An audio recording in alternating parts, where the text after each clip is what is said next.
Bueno, con respecto a la traumatología, seguimos viendo, en este caso particular, vamos a ver las heridas y vamos a comenzar definiéndolas. Una herida es la consecuencia de un traumatismo que compromete la continuidad del revestimiento cutáneo mucoso y que según el grado de penetración pone en contacto los distintos planos profundos con el exterior. Depende de las características del agente traumático y del tejido receptor. Ahí nosotros observamos un agente traumático que ha estado con suma violencia en un miembro posterior de un equino, que ha vencido la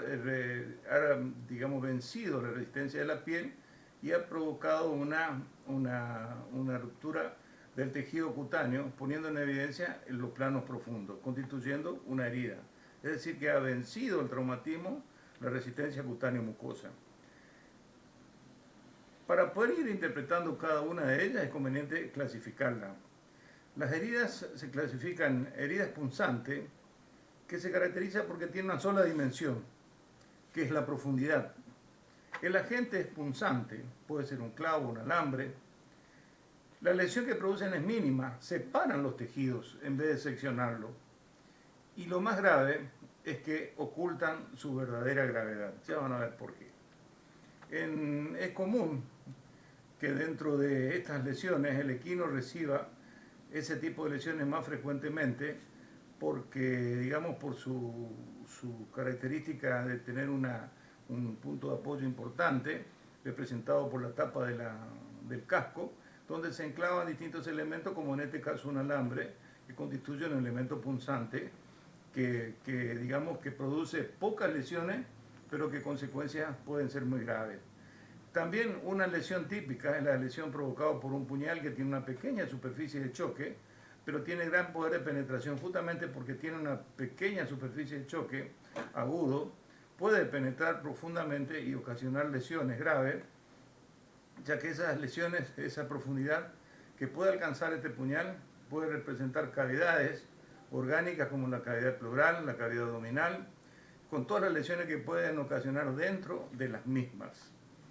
El clavo, en el caso del equino, es una de las lesiones más típicas que se producen en la tapa, y este es un clavo extraído justamente de un caballo que tuvo, digamos, la mala suerte de enclavarse este clavo.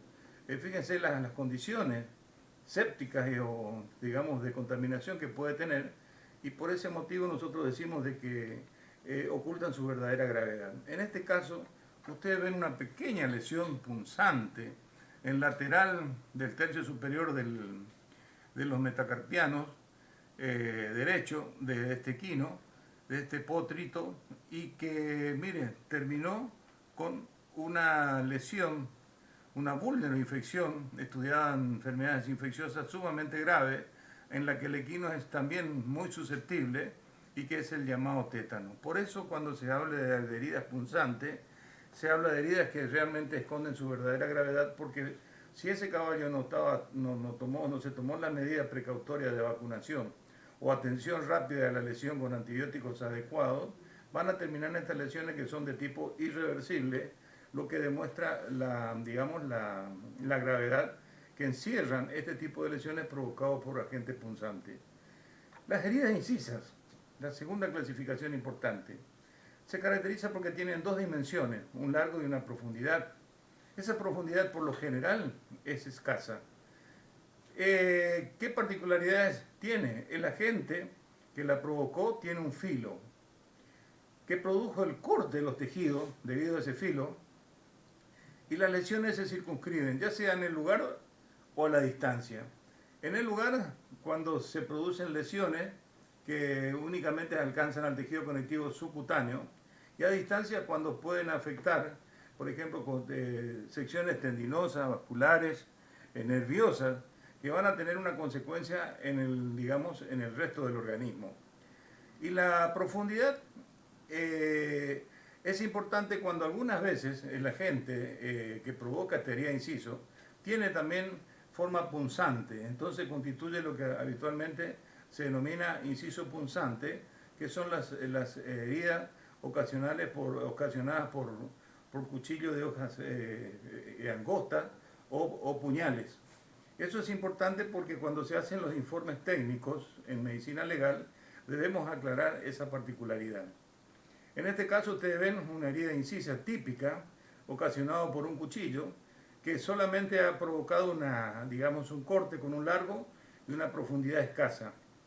En este caso particular también ustedes pueden observar, la verdad que una imagen horrorosa, ¿no? Porque a este pobre animal yo lo pude ver y realmente fuera, digamos, un ataque, digamos,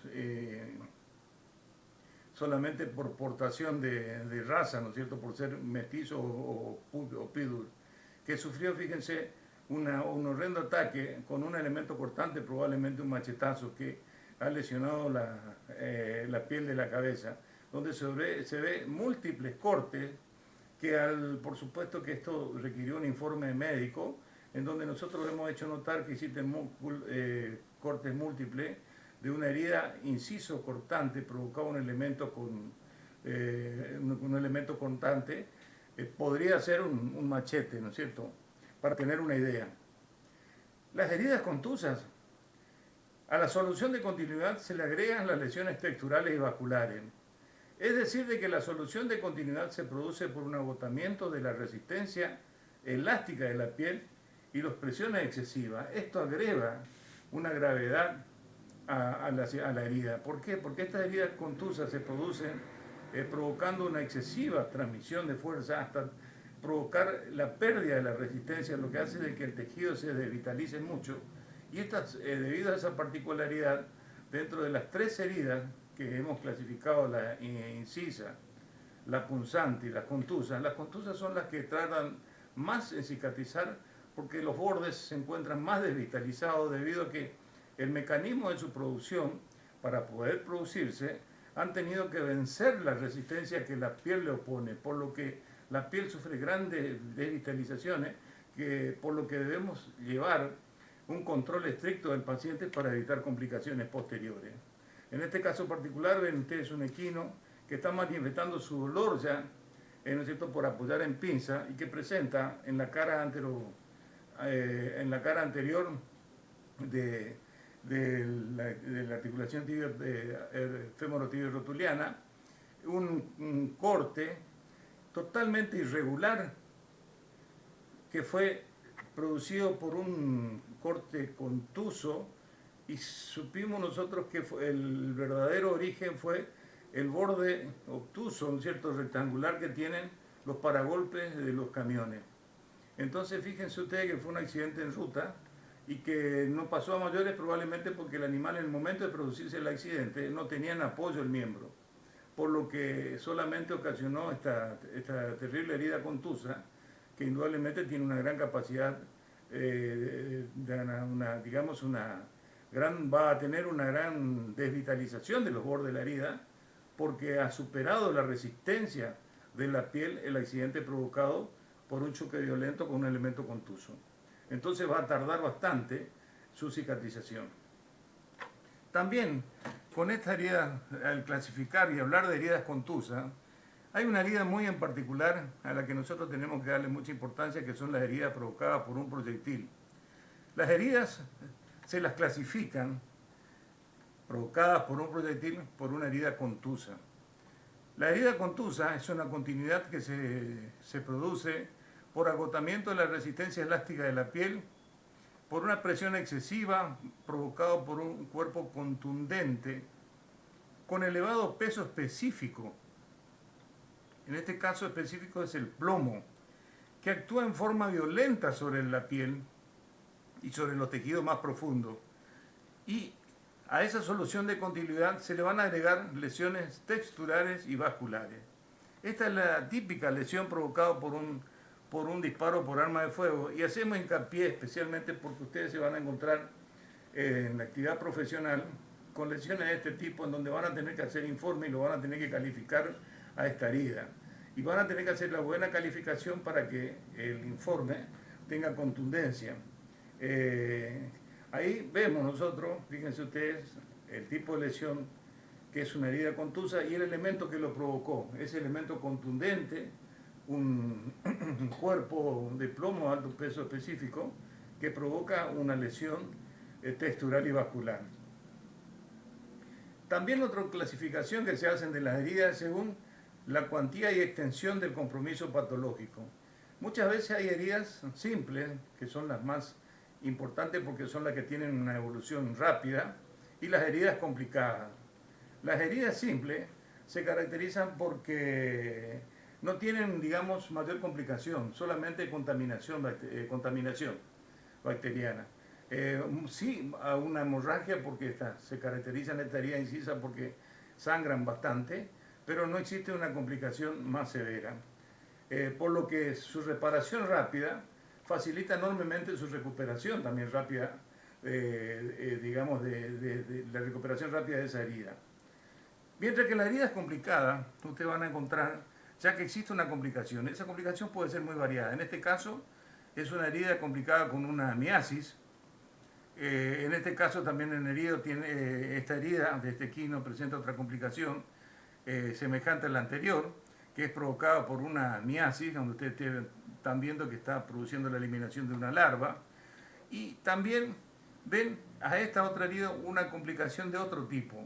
En este caso, un elemento, digamos, filoso provocó el seccionamiento del tendón de Aquiles y llegó a la profundidad de la articulación tibio-tarsiana, y que puso en comunicación con el exterior superficies tan sensibles como son las superficies articulares. Esto indica que va a haber un compromiso a nivel general. Fíjense, ahí en la reparación se está tomando el tendón de Aquiles para provocar su unión con la porción inferior que ha sido seccionada, y de esa manera ustedes ven, ¿no es cierto?, también lo prominente, lo importante que es este tendón y la importancia que tiene en la biomecánica del paso de todos los animales. Según el sitio donde llega el fondo de la herida puede ser superficial o una herida profunda, penetrante. Por supuesto, las heridas superficiales penetrantes son aquellas que alcanzan solamente al subcutáneo y uno puede ver hasta dónde llega la lesión. Estas lesiones se caracterizan porque generalmente no traen mayor gravedad, mientras que las heridas penetrantes son aquellas heridas que presentan por lo general una pequeña incisión o un pequeño corte de entrada y que dan cabida a un trayecto largo y que habría sido provocado por un elemento inciso punzante, cuya en muchos casos, cuya gravedad nosotros no podemos, evaluar porque no sabemos qué profundidad pudo haber llegado. Habíamos dicho anteriormente que esas heridas penetrantes pueden llegar a afectar cavidades como las cavidades pleurales, ocasionando neumotoras con todos los síntomas que ellos acarrean, o bien pueden afectar cavidades abdominales, atravesando sus paredes y poniendo en riesgo la estructura interna, los órganos internos, ya que los puede dañar tanto al vaso, al hígado, al intestino, lo que demuestra la gravedad que pueden tener ese tipo de heridas penetrantes. Acá vemos nosotros de nuevo esta herida penetrante, ¿no es cierto?, que indudablemente que va a ocasionar en ese paciente una gravedad en la biomecánica del movimiento del paciente. Según el aspecto externo de la solución de continuidad, también nosotros vamos a clasificar en heridas lineales y en heridas anfractuosas. Esto tiene importancia en la recuperación. Esta herida lineal mayormente tiene una buena recuperación porque la irrigación sanguínea va a ser, favorable, va a ser buena en todo el trayecto de la herida. Mientras que por ahí encuentran ustedes estas heridas que son anfractuosas, en las que tienen vértices. Esos vértices están privados de la irrigación sanguínea y muchas veces después en la etapa de recuperación pueden sufrir necrosis, y esa necrosis hacer colapsar la herida. Por eso cuando se realizan la reparación de esta herida, nosotros debemos regularizar los bordes, tratando de eliminar todas las saliencias triangulares que tiene, porque sabemos que ahí la irrigación sanguínea va a ser mínima y pueden sufrir la necrosis provocando luego el colapso de la herida. Por eso es importante tener presentes estos conceptos para poder tratar correctamente a una herida. La correcta clasificación y calificación de la herida es fundamental para orientar el tratamiento adecuado. Eso ténganlo muy presente. Primero tenemos que clasificar la herida, vemos sus compromisos, vemos sus características, etcétera, etcétera, y luego hacemos el tratamiento adecuado. Los signos característicos de las heridas son, en primer lugar, la solución de continuidad, que ustedes las podrán ver, ¿no es cierto?, donde existen dos bordes. El dolor, que el paciente lo manifiesta de distinta manera, dependiendo muchas veces de la especie, donde la vocalización en el caso del perro es uno de ellos, la claudicación en el caso del equino es otro, la retracción digamos, a la palpación también es otra manifestación, y son, por desgracia, estos datos muchas veces son, digamos, datos subjetivos que son muy difíciles de poder evaluarlo, pero que el profesional debe estar atento para que el paciente no sufra y no tenga reacciones violentas al tratar de tocar la zona que pueden provocar una lesión grave en el profesional que está interviniendo. Hemorragias. Las hemorragias van a ser también un factor importante que va a depender del tipo de lesión. En las contusas, en las punzantes, la irrigación es mínima. Acuérdense que el elemento labra, el espacio no corta, sino labra, entra separando tejido. En las heridas incisas, el corte es neto y no se produce la estimulación del primer paso de la coagulación que nace en el seccionamiento del vaso. Como es tan instantánea la lesión, no logra activarse, digamos, la primera etapa de la coagulación que nace en el vaso seccionado. Por lo tanto, de todas las heridas incisas son las más sangrantes, y las contusas también sangran, pero con un grado menor, debido a que ese golpe contuso estimula a los vasos seccionados a que desarrollen el primer paso de la coagulación, que es la contracción de los vasos sanguíneos en la zona. Por lo tanto, el sangrado es menor. Y cuando hay la alteración funcional, se refiere cuando esas heridas seccionan órganos importantes, como habíamos visto anteriormente nosotros, el tendón de Aquiles, lo que va a provocar una disfunción en el miembro posterior del paciente, invalidando al mismo. Por lo tanto, esa lesión va a ocasionar una alteración funcional, mientras que otras lesiones, por ejemplo, incisas provocadas en lateral del tórax o del abdomen, generalmente, si son pequeñas, no van a provocar ninguna alteración funcional. Entonces, eso dependerá de la característica de la herida provocada y su ubicación fundamentalmente. El diagnóstico de las heridas se hace por los síntomas. ¿No es cierto? Que no requiere mayores habilidades. Y pasamos a ver ahora la exploración y el tratamiento inicial de las heridas. Fíjense ustedes que en este caso particular, nosotros estamos hablando de exploración y tratamiento inicial de las heridas. ¿Por qué? Porque cuando ustedes están en presencia de una herida, están en presencia de una hemorragia probablemente. Y uno de los componentes que valen oro en veterinaria es la sangre. Entonces lo que nosotros tenemos que hacer es, en el momento mismo de explorar, ya comenzar a tratar. ¿Qué tratamos? Tratamos de cohibir la hemorragia del paciente. Porque si es muy abundante nos puede costar, podemos estar mirando al paciente y luego la hemorragia abundante nos puede provocar la muerte por anemia. Entonces, a la vez que estamos haciendo la exploración de la herida, ya estamos haciendo algunas maniobras de tratamiento. Y por ese motivo se componen los siguientes pasos. La hemostasia preventiva. Esa hemostasia preventiva se puede hacer de distintas maneras, como es el taponamiento tomando una gasa, un algodón, un trapo, ¿no es cierto? Porque, miren, las emergencias se producen en cualquier lugar y en cualquier momento. Un vendaje compresivo o la utilización de un torniquete. Cuando hablamos de torniquete, miren, hay que saber, y esos torniquetes generalmente se utilizan a nivel de miembro, y la experiencia personal me ha permitido a mí que me ocurran algunas cosas particulares. En dos oportunidades, una en un paciente dálmata y en otro en un boxer como el que estamos viendo ahora, que ha sufrido una herida muy semejante en un lugar muy parecido a ambos. Yo trataba de cohibir que era una hemorragia muy abundante utilizando un torniquete y lo hacía por encima de la herida. Y el torniquete no me funcionaba. Hasta que por último, luego de tanto guerrear, coloco el torniquete por debajo de la lesión. Y ahí se produce la cohibición de la hemorragia. Eso me demuestra que probablemente la lesión fue producida a nivel de una vena importante, que era la que provocaba esa gran hemorragia.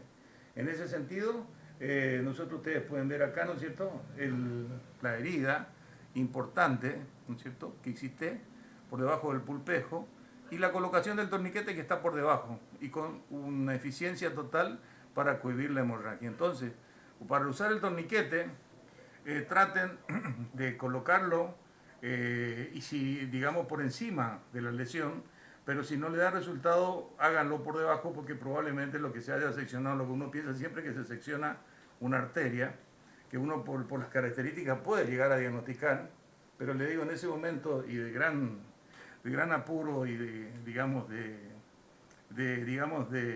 emergencia, a veces es difícil distinguir. Entonces, si no les da resultado haciendo el torniquete por encima de la herida, háganlo por debajo de la herida. Luego continúa con la higiene de la herida.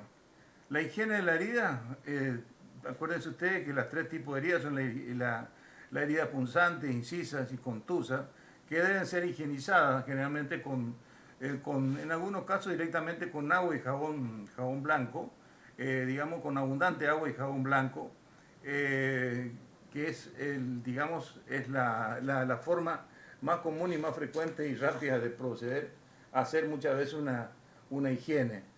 Y lo importante es que la correcta higiene de una herida reciente puede liberarla de hasta el 90% de su contaminación. Esto es muy importante a tener presente. Cuando más rápido intervenimos una herida, lo que primero tenemos que hacerla es lavarla, hacer la higiene de la herida para eliminar y dejarla en el estado de contaminación y tratar de evitar que pase al estado de infección. Por ese motivo, cuando está en presencia de una herida, lo que hay que hacer es hacer una buena higiene, ¿no es cierto?, de esa herida.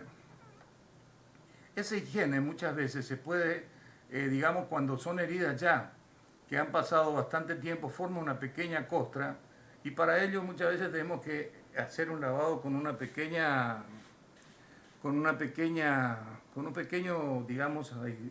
aditamento que lo fabricamos fácil, una solución de cloruro de sodio al que se le agrega un perfum y una llave de 3 vías, y a esa llave de 3 vías se le coloca un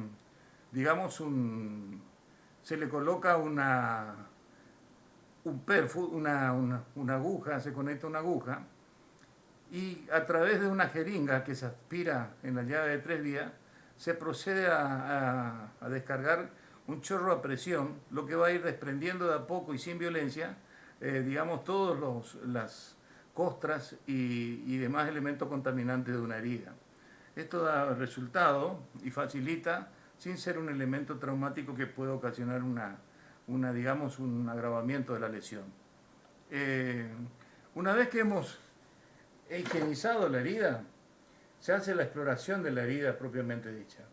Tenemos que evaluar la cuantía del daño tisular, debemos tratar de identificar la fuente de la hemorragia y decidir qué pasos vamos a seguir.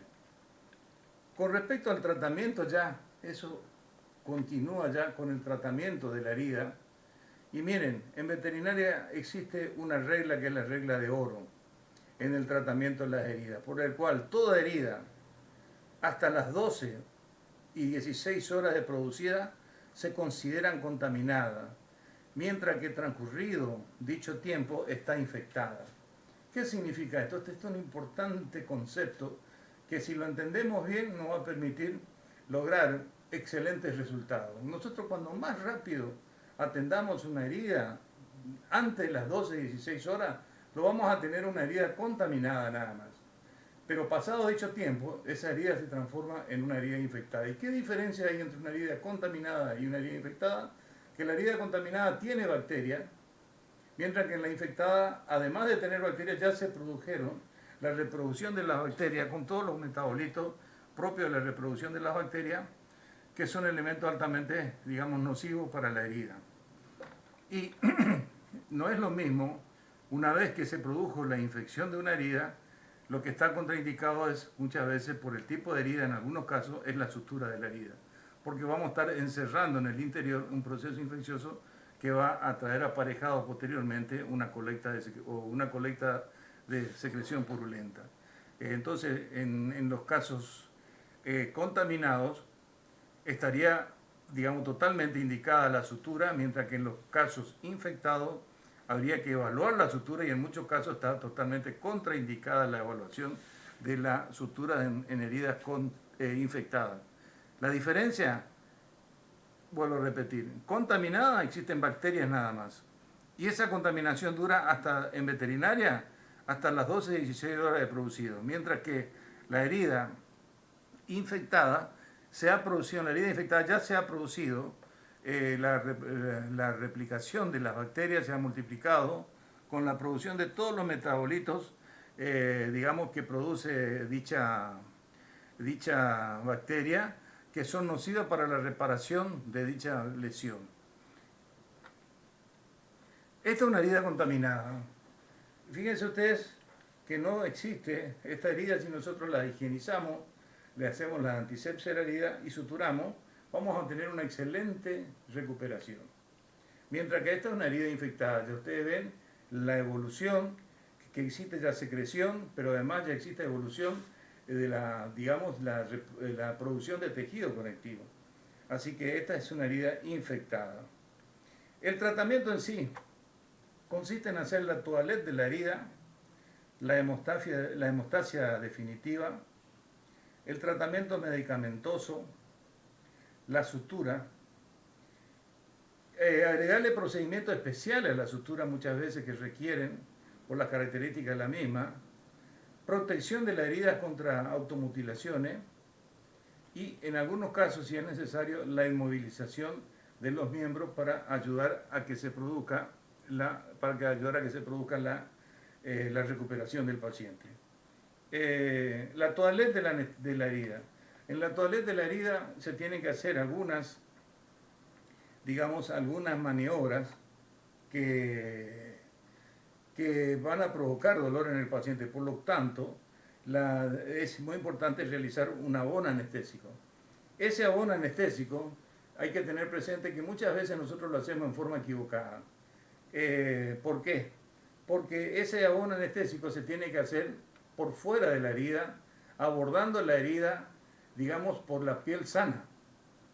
Y nosotros generalmente es más práctico utilizar los bordes de la herida e introducirlo a través de los bordes de la herida, el abono anestésico. Y de esa manera estamos llegando contaminantes desde la zona de la lesión a la zona del subcutáneo que no está contaminada. Entonces, la anestesia se debe hacer a través de una piel sana. Ya van a ver ustedes cómo se realiza. En este caso particular, ustedes están viendo una herida acá de un equino, en donde se está por realizar la sutura y se le está anestesiando la zona. De esa manera se anestesia la zona para hacer la toilette también. Fíjense cómo se utiliza o cómo se coloca, el abono anestésico por fuera, utilizando por fuera de la lesión a través de la piel sana. Se crea un abono anestésico, a veces, ¿no es cierto?, cuesta un poquito más, pero con las agujas que existen en la actualidad, se pueden provocar, que tienen muy buen filo, se puede provocar el depósito en cualquier piel de cualquier especie, que aún siendo de mucha resistencia. Ahí ustedes ven que se está colocando por fuera de la herida, directamente en el subcutáneo. La toilette propiamente dicha de la herida consiste en dos pasos fundamentales, la excisión y la exéresis. La incisión consiste en muchas veces proceder a abrir la herida, por eso es importante hacer una anestesia, porque a veces para poder explorar los tejidos más profundos hacemos una división de tejido, escindimos el tejido. y la eliminación consiste en eliminar todo tipo de tejido que está desvitalizado, fundamentalmente los bordes de la herida y los tejidos más profundos que por una falta de irrigación o por un exceso de traumatismo se han desvitalizado y corren riesgo de su recuperación. Y en ese caso se produce la eliminación de ese tejido, fundamentalmente se refieren a los bordes, regularizando los bordes de la herida. La hemostasia, posteriormente se hace la hemostasia definitiva. Esa hemostasia definitiva consiste en usar elementos físicos, quirúrgicos, medicamentosos que pueden ser locales o generales. Dentro de los elementos físicos, nosotros tenemos a los elementos provocados, de hemostasia definitiva, la utilización de electrocauterio. Dentro de los elementos, quirúrgicos, tenemos el uso del el pinzamiento y la posterior ligadura de los vasos. Y dentro de los elementos medicamentosos locales podemos hacer soluciones de 1 en 10.000 de adrenalina, lavando la zona, pero cuidando que no se produzcan. Eso es hacerlo con mucho cuidado, porque la consecuencia posterior de la acción de la adrenalina es provocar una vasodilatación de la zona que va a provocar un nuevo sangrado. Y cuando se habla de hemostasia definitiva general también consiste en inyectar por vía general, generalmente la vía endovenosa, coagulantes como la ciclonamida, por ejemplo, que van a provocar van a colaborar con la hemostasia definitiva también. Con respecto al tratamiento medicamentoso, se utilizan, varias opciones. En primer lugar, los antisépticos, pero cuando usemos antisépticos, que eso es lo que uno ve que utilizan muy frecuentemente, recuerden ustedes que los antisépticos deben ser utilizados únicamente los que no producen irritación en la herida, que son los amonios cuaternarios, la povidona yodo, y que no van a provocar irritación en la herida, porque saben ustedes que la lesión muchas veces es atacada por el antiséptico, produciendo la muerte del tejido también, que ustedes, el tejido somático de la bacteria, como también el tejido somático. También es dentro de los antisépticos que se utilizan son los amonios cuaternarios. Se utilizan con mucha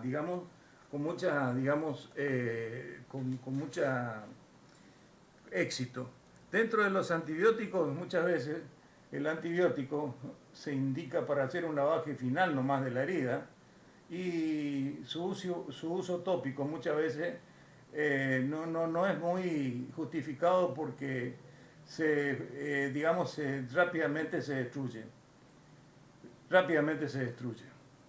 También otros elementos que se utilizan son las enzimas proteolíticas, dentro de esas las enzimas colagenasas, que son utilizadas en la etapa inicial, del tratamiento de las heridas. Recordarán ustedes que lo que produce es la digestión de los tejidos, y si nosotros damos en forma indefinida, estamos digiriendo también los tejidos que se están neoformando. Entonces, en la etapa inicial biológica de la reparación de la herida, para eliminar los tejidos que son, desvitalizados, está indicada la utilización de la enzima proteolítica, fundamentalmente la colagenasa. También se habló de la insulina, pero no existe mucha bibliografía aún sobre su éxito en acelerar o mejorar la cicatrización o la reparación de las heridas. Ahora, miren, dentro de las medicaciones que uno más utiliza, fundamentalmente en las lesiones, severas, en perros y fundamentalmente en el gato, está el azúcar. El azúcar ha sido una investigación, de su acción, su acción cicatrizante, ha comenzado en el año 1887, y se volvieron a abrir otra vez esa investigación en 1976, donde se pudo comprobar el gran éxito que tiene el azúcar en los procesos de cicatrización. Fundamentalmente, mire, en lesiones de equino en los miembros, desde el tarso y el carpo para abajo, que tiene que ir, digamos, acompañado con otras medidas, digamos, de tratamiento. Pero el efecto es muy, digamos, muy bueno. Y le vuelvo a repetir, no es un hecho de curanderismo. La sacroterapia está documentado científicamente su acción y su efecto. Y lo más importante es que no tiene contraindicación y es barato.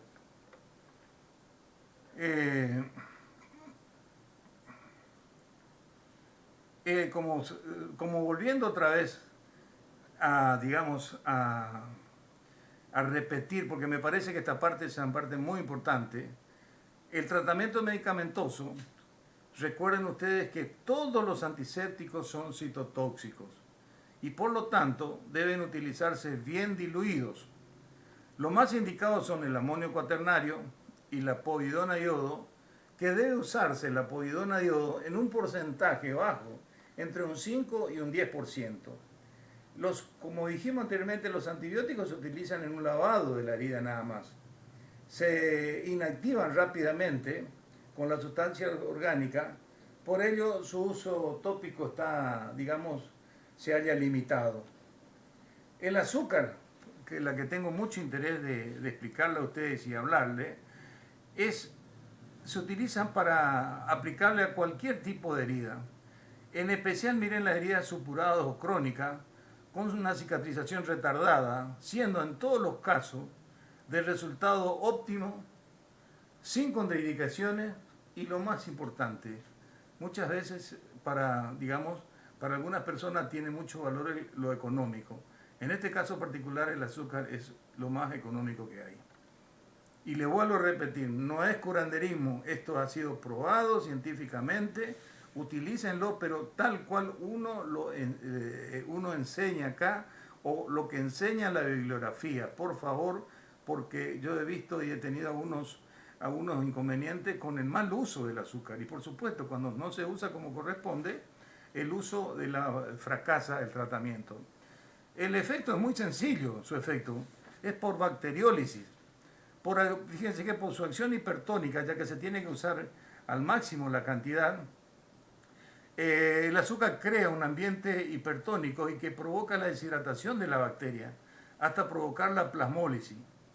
Y de esa manera, digamos, se produce el cese de las actividades de la bacteria de dos formas. En primer lugar, reduce la velocidad de reproducción y luego va a provocar la muerte de la bacteria. Por lo tanto, no es que tiene un efecto violento, rápido, sino que llega a un proceso lento. Cuando se utiliza el azúcar en el tratamiento de las heridas es necesario su uso sin otro medicamento como antibiótico o antiséptico. Miren, eso es fundamental que ustedes lo tengan en cuenta. Quizás es interesante agregar un antibiótico o un corticoide en el inicio del tratamiento, pero luego únicamente se utiliza el azúcar.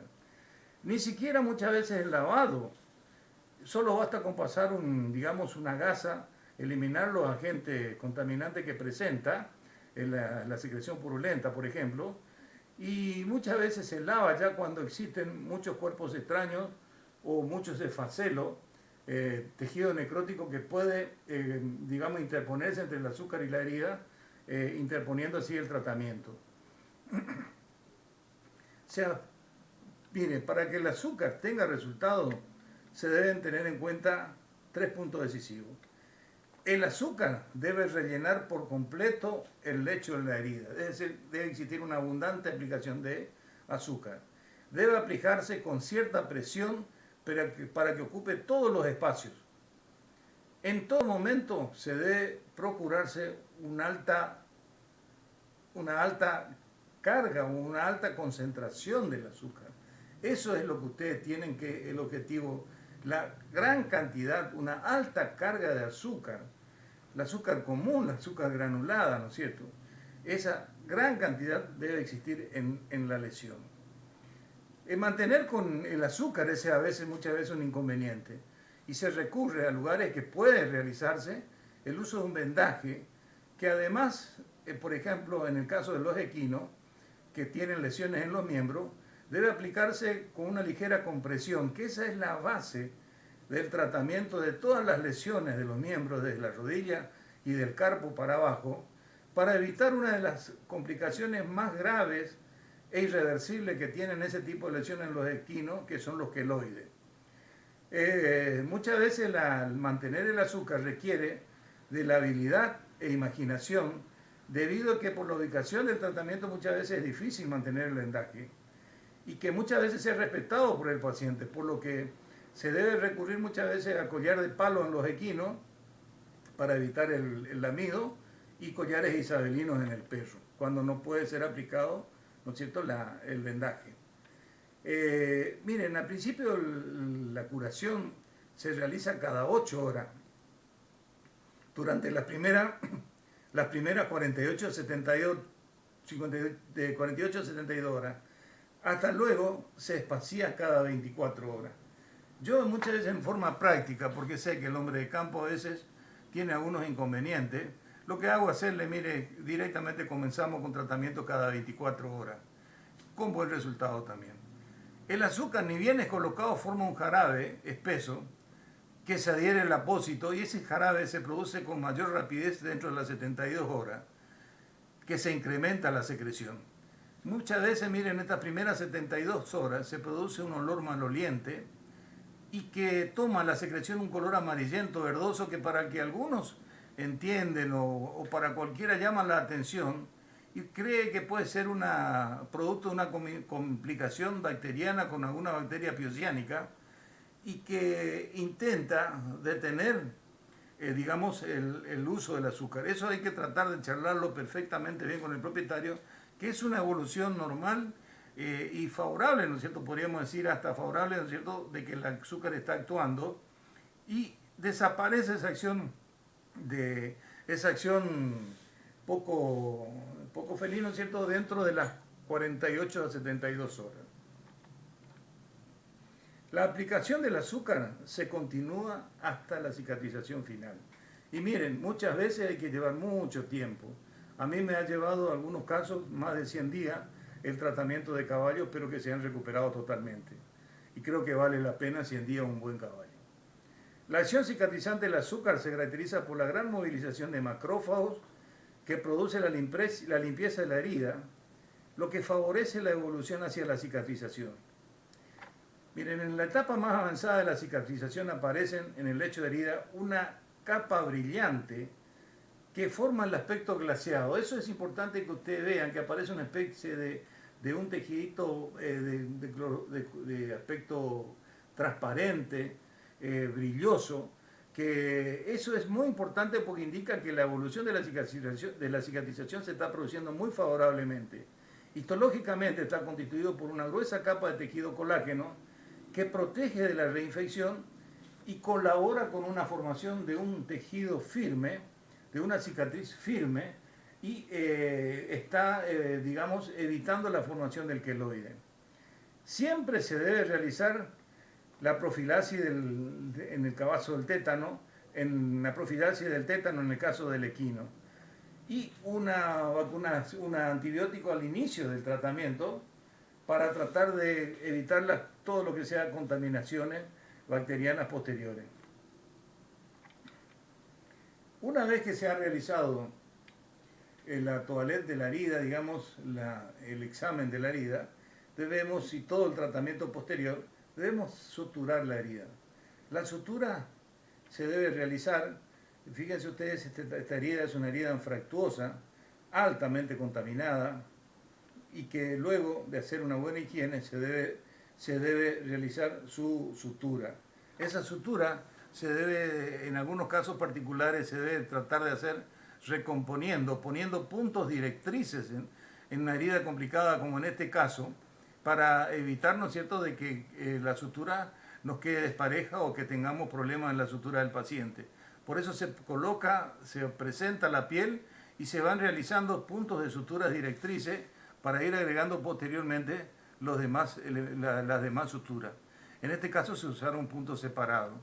También muchas veces cuando hay heridas profundas se agregan puntos de sutura que, como ven en este caso, elimina el espacio muerto que está ubicado por debajo de la piel y se hacen suturas como en este caso subcutáneas, pero se le agregan sutura en greca o sutura en X, que son de suturas descompresivas y que tienen muy buen efecto en pacientes que tienen una herida importante a la que hay que suturar.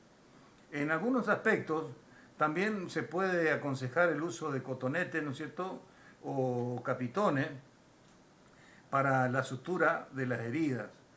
Los famosos capitones que se pueden hacer de plástico o de gasa dan muy buen resultado y permite muchas veces, en algunos casos, como el que ustedes ven, extraer los puntos a los 11 días con un buen resultado de la cicatrización.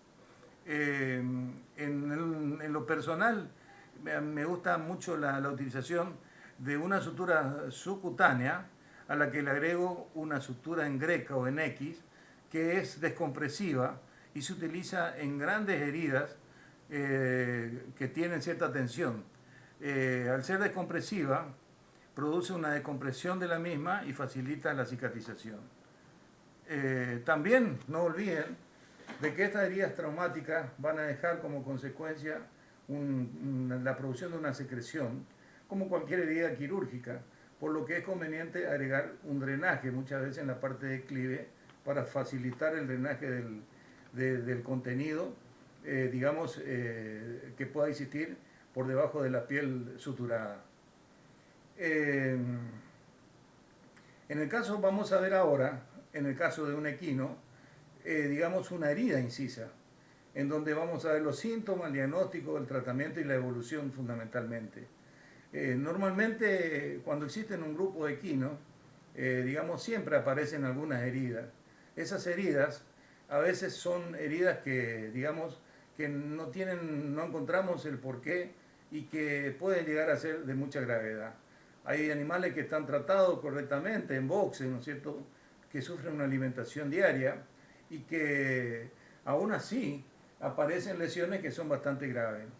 En este caso particular vamos a ver en este equino los síntomas y el diagnóstico de una herida para tener, como ejemplo, cómo tratar una herida. Ven una yegua adulta, mansa, por suerte, que presentó una herida en la zona macetérica derecha, producto de un corte, ¿no es cierto?, con un elemento cortante. Indudablemente era un elemento con filo, por suerte con filo interesante porque hizo un corte neto y que fue detectada antes de las 12 horas de su evolución. Entonces esta herida presenta una contaminación bacteriana. Entonces eso es lo que hace de que facilite enormemente su tratamiento. Y el tratamiento fue muy sencillo. Se hace la antisepsia con solución de povidona a yodo al 5%, se limpia la zona correctamente bien, se hace el abono anestésico como ya hemos dicho anteriormente. Miren, incluso este paciente está, normalmente uno manejaba el paciente con una mordaza para derivar el dolor y sin embargo esta yegua está soportando sin la utilización de esa mordaza, no reacciona el animal. Entonces se hace el depósito, ven ustedes, del abono anestésico y ese abono anestésico permite anestesiar los bordes de la herida. Y otro detalle importante, fíjense ustedes, ese equino se lo va a suturar parado, por supuesto tiene colocado el bozal para un mejor manejo del paciente y se lo sutura en forma parada, así evitando los riesgos del volteo, que en este caso me parece absolutamente innecesario. Una vez que se ha realizado el depósito de los anestésicos por fuera de la herida, no se utiliza o no se introduce la aguja a través de la herida, sino que se hace a través de una piel sana para evitar la introducción de contaminante. Se comienza a suturar.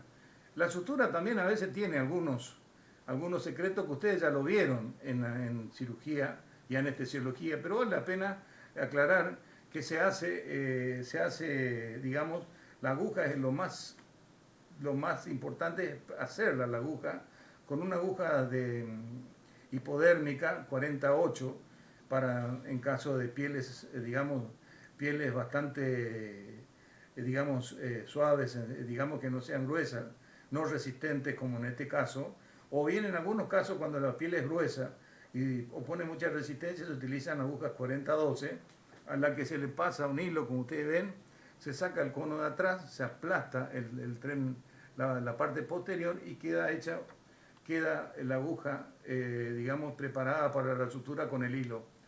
Y ahí se hace la sutura a puntos separados, con el pie, con el equino en pie, y ven cómo se ha terminado, ¿no es cierto?, la sutura y se ha producido una posición perfecta de la zona. Posteriormente, por supuesto, se cubre con antibióticos el paciente y se ve la evolución de la herida. Por esas cosas de la vida, este animal se volvió a ver a los 4 meses y a los 4 meses se le extrajo los puntos y miren, existían, todavía estaban colocados los puntos y se observa la excelente evolución que ha tenido. Ha tenido una excelente evolución. Pero acá, volvemos a repetir, lo importante es que la herida estaba contaminada, no estaba infectada y que se actuó de inmediato. Esa es la importancia que tienen los tratamientos cuando se practican o se suturan mientras está contaminada. No así cuando está infectada. Entonces, por eso es conveniente a veces tomarse un tiempito más del día y si se enteran de que un caballo sufrió o un perro sufrió una herida, alargar un poco más la jornada y suturar la herida para que tengamos un buen resultado, que eso es lo que nosotros siempre debemos perseguir en nuestra profesión, obtener buenos resultados. En algunos casos especiales, para la sutura debemos usar suturas, procedimientos especiales. Fíjense que puede haber alguna lesión con pérdida de sustancia que toma una forma ligeramente circular. Esa herida circular se la transforma en una herida alargada y esa herida alargada tiene que tener un ancho aproximadamente un largo compatible con 4 veces, digamos, el ancho. Es decir, si la pérdida de sustancia es de 1 centímetro, nosotros tenemos que alargar, hacer una eliminación de piel que nos dé 4 centímetros de largo. De esa manera transformamos una herida circular en una herida oval y podemos realizarla, podemos suturarla.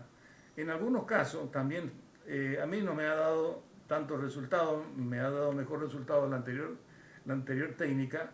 Consiste en colocar un punto de sutura en forma que contacte en 3 espadas, en 3 lugares de la lesión circular, y van a ver ustedes que al realizar la sutura se transforma en una herida trebolar.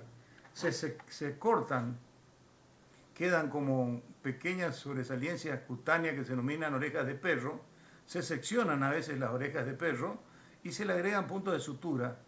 Esta no me ha dado mucho resultado, por lo que no la utilizo, pero es como alternativa, se puede tener presente también. También algunas veces la herida toma un aspecto rectangular y si no la tiene, se la transforma en una herida rectangular y se colocan puntos de sutura de colchonero horizontal en los 4 vértices y fíjense ustedes cómo se transforma prácticamente en una herida longitudinal. Y lo que se hace después es agregar los puntos de sutura. Estas son algunas formas de realizar, de solucionar algunos problemas con respecto al aspecto de la herida, que muchas veces se complica por su forma. También hay algunas veces que existen en algunos lugares en donde se podría o se repara usando la técnica del colgajo de avance.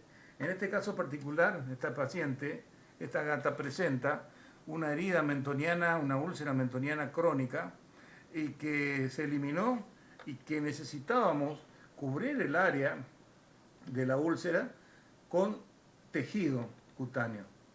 Fíjense, se marca con un